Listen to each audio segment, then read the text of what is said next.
హర హర మహాదేవ శంభో శంకర. మార్కండేయుడు. పూర్వం మృకండు మరుధ్వని అనే దంపతులు ఉండేవారు. వారికి సంతానం లేదు. సంతానం కోసం మృకండు వారుణాసిని వెళ్ళి శివుణ్ణి ప్రార్థించాడు.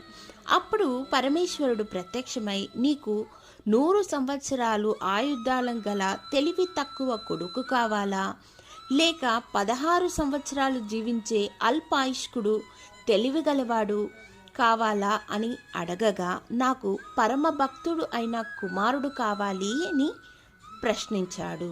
అప్పుడు మృకుండు, స్వామి, తెలివిగలవాడు శివభక్తుడు అయిన కొడుకు నాకు కావాలి. వాడు ఎక్కువ సంవత్సరాలు జీవించకపోయినా పర్వాలేదు అని కోరుకున్నాడు. కొన్నాళ్లకు వాళ్లకు ఒక పుత్రుడు జన్మించాడు. అతడికి మార్కండేయుడు అని నామకరణం చేసి ఎంతో ముద్దుగా పెంచారు.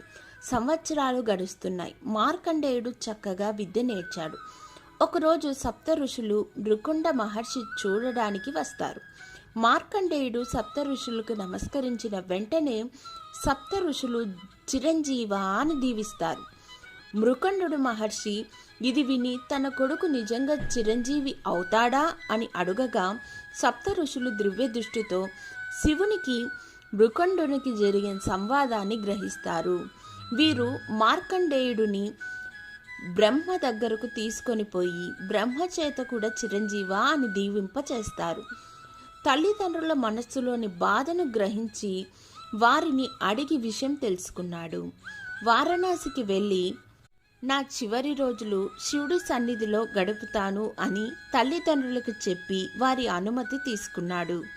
వారణాసికి చేరి అక్కడ దీక్షతో శివుడిని అర్చించసాగాడు. మార్కండేయుడికి 16 ఏళ్లు నిండగానే అతడి ప్రాణాలను తీసుకుపోవడానికి యమదూతలు వచ్చారు.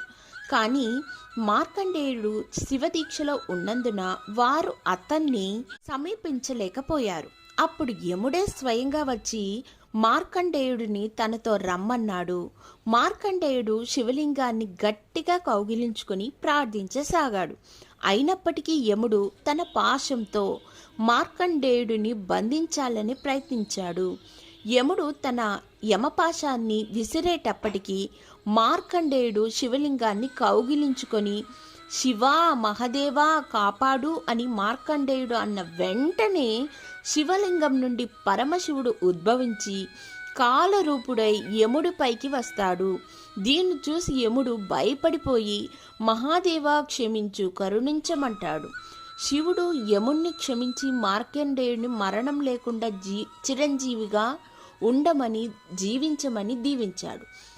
యముడు మార్కండేయుడిపై యమపాశం వేసినప్పుడు మార్కండేయుడు శివుని ప్రార్థిస్తూ స్తుతించిన స్తోత్రమే చంద్రశేఖరాష్టకం. జైమిని ముని మార్కండేయుడు మధ్య జరిగిన సంవాదమే మార్కండేయ పురాణం.